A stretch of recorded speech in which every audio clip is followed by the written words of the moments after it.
ગાયોની સેવા કરો જેટલી થાય. એમ નહીં કે આપણે ભાઈ થોડાક ભરી આવ્યા રૂપિયા, એમ નહીં. તમારાથી જેટલી તનથી અને પછી ધનથી જેટલી સેવા થાય એટલી ગાયોની સેવા કરો. આટલું એ કરશો ને. હવે જો એ ન થાય તો શ્રી મહાપ્રભુજી કે આ કંઠી જ દઈ જા પાછી બાપા. હવે હે આટલું તો આનાથી તો ઓછું શું હોય? તોય હજી એક પ્રકાર બતાવી દો કે એ ગાયોની સેવા ન થાય ને તો શ્રી કૃષ્ણ શરણમ મમ તો થાય ને. એટલું તો કર કે શ્રી કૃષ્ણ શરણમ મમ. એનો જપ ન કર, એને 1,00,000 વાર ને 5,00,000 વાર ને એમ નહીં, પણ એના ભાવને નિરંતર યાદ કરતા રહેવું. એનું નામ અષ્ટાક્ષર મંત્ર છે. એના ભાવને નિરંતર, એનો અર્થ શું થાય એનું અનુસંધાન રાખવું. શ્રી કૃષ્ણ શરણમ મમ નો અર્થ શું થાય? શ્રી કૃષ્ણ શરણમ મમ આપણે ત્યાં પ્રથમ દીક્ષા છે પુષ્ટિ માર્ગમાં, પહેલી દીક્ષા છે. નામ દીક્ષા કહેવાય એને. ગામડામાં જાય તો કે કાન ફૂકો. અમને આવીને કે કાન ફૂકો જજે, કે કાન ફૂકો. હું તો ફૂકી દે, હું તો રહે નહીં. કાન નથી ફૂકતા, દીક્ષા આપીએ છીએ અમે, મંત્ર આપીએ છીએ. અને આ મંત્ર કેવો મંત્ર છે તો કે આ મંત્ર શ્રી મહાપ્રભુજીના મુખારવિંદમાંથી પ્રગટ થયેલો છે, પુષ્ટ થયેલો મંત્ર છે. આ ગુરુના મુખારવિંદમાંથી, ગુરુ દ્વારા જે તમને પ્રાપ્ત થાય ને એ પછી વિદ્યા જે છે ને એમાં તમને અભિમાન નથી આવતું, એમાં કોઈ દોષ આવતા નથી. એટલે ગુરુની આવશ્યકતા છે. એટલે શ્રી મહાપ્રભુજીના મુખારવિંદમાંથી જે નીકળેલો શબ્દ કે અમારા ઉપલેટાના વૈષ્ણવોએ શું કરવું તો કે તસ્માત સર્વાત્મના નિત્યમ. સેવા થાય કે ન થાય, થાય તો આ જ કરવાનું અને ન થાય તો પણ આ જ. શું કરવાનું? શ્રી કૃષ્ણ શરણમ મમ વદદ્ભિરેવમ સતતમ સ્થેયમ.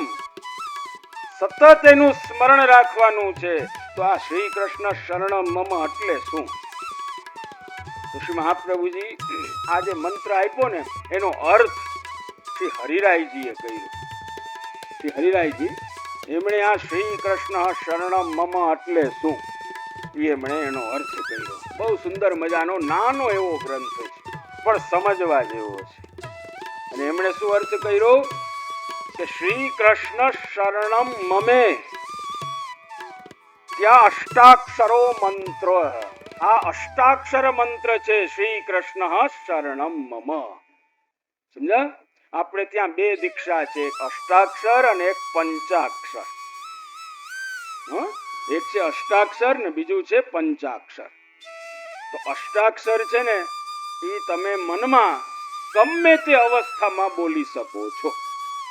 સૂતક પિંદરું ગમે માં હો ને, તમે આ મનથી શ્રી કૃષ્ણ, મન ત્યાં બોલવાનું નહીં, આમ હોઠ આમ નહીં પકડવા જોઈએ, પણ એ ચાલુ રહેવું જોઈએ. સમજા?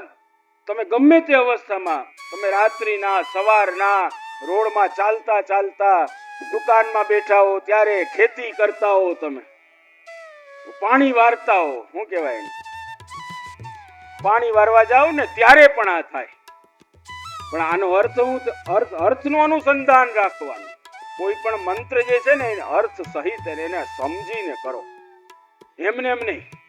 તો એટલે આપણે 2 એટલે આ જે પંચાક્ષર મંત્ર જે છે ને એ અપ્રસમાં જ થાય, એ ગમે ત્યારે ન થાય. હે કૃષ્ણ હું તારો છું, હે કૃષ્ણ હું તારો છું. આ પંચાક્ષર મંત્ર છે. મંત્ર એનો સંસ્કૃત છે, પણ એ અત્યારે ન બોલાય, કારણ કે તમે અપ્રસમાં કોઈ નથી અને હું અપ્રસમાં નથી, એટલે અત્યારે ન બોલાય. પણ અને આ જે પંચાક્ષર મંત્ર છે ને કે હે કૃષ્ણ હું તારો છું, એનો જ વિસ્તાર એટલે ગદ્ય મંત્ર છે, બ્રહ્મ સંબંધ મંત્ર. એનો વિસ્તાર કે હે કૃષ્ણ હું તારો છું એનો અર્થ હું આ વળી ઓલા બંગલા જેવો અર્થ નથી ને, હે નહીં, એવું નહીં. તો અષ્ટાક્ષર મંત્ર શરણાગતિનો મંત્ર છે આ. અને એના માટે કહે છે શ્રી કૃષ્ણ એટલે શું? શ્રી કૃષ્ણ એટલે શું? તો શરીરાયજી કહે છે કે શ્રી કૃષ્ણો યુગલ સ્વરૂપો મમ શરણ આશ્રયો ભૂયાત. આ શ્રી કૃષ્ણ તમે બોલો ને એનો અર્થ શું યાદ રાખજો. આ કાલે પૂછીશ. શ્રી કૃષ્ણ એટલે તો કે શ્રી કૃષ્ણ યુગલ સ્વરૂપ મમ શરણ આશ્રય ભૂયાત. આ શ્રી કૃષ્ણ એકલા નહીં. આ શ્રી કૃષ્ણ એકલા. શ્રી કૃષ્ણ એટલે શ્રી છે ને ભેગું, ખાલી કૃષ્ણ થોડી શ્રી છે.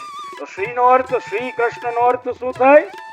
તો કે છે કે સ્વામીજી વ્રજ ભક્તો સહિતના અથવા તો એ વ્રજ ભક્તો સાથેની લીલા કરવા વાળા એટલે લીલા સહિતના જે કૃષ્ણ છે એ જ મારો આશ્રય છે, એ જ મારું શરણ છે.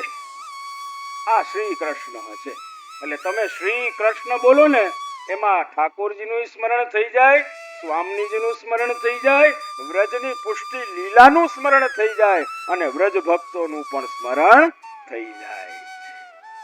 પછી સર્વાશ્રયેષુ. હવે આ શ્રી કૃષ્ણની જરૂર હું પડી? આ શ્રી કૃષ્ણ એ આ બધાની જરૂર શું પડી ભાઈ? તો કે છે કે સર્વાશ્રયેષુ એટલે કે અમારા આશ્રય તો ઘણા હતા.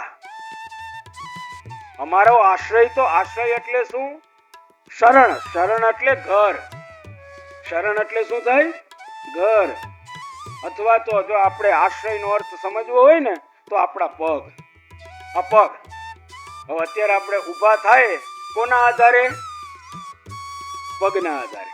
પણ પેરેલાઇસિસ થઈ જાય તો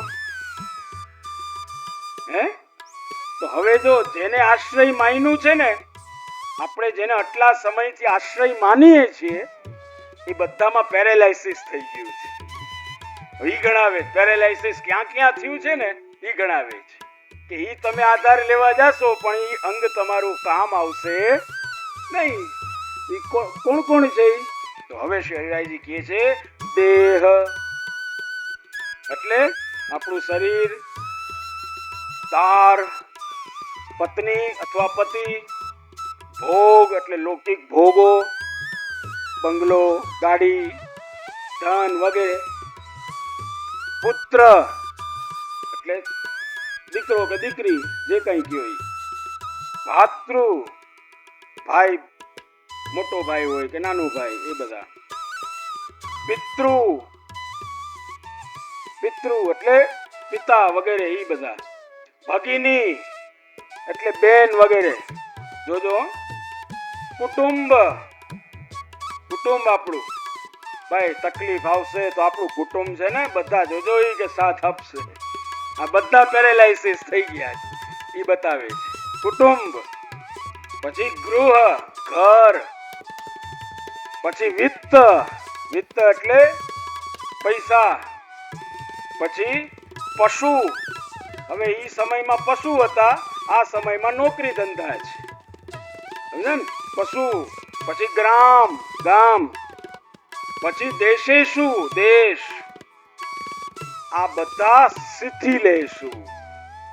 આ બધા આને હું આધાર માનતો તો, પણ જેવી જરૂર પડી અમારો દેહ ગયો એટલે કે આંખ બંધ થઈ એટલે પરિવાર વાળા હું બોલ્યા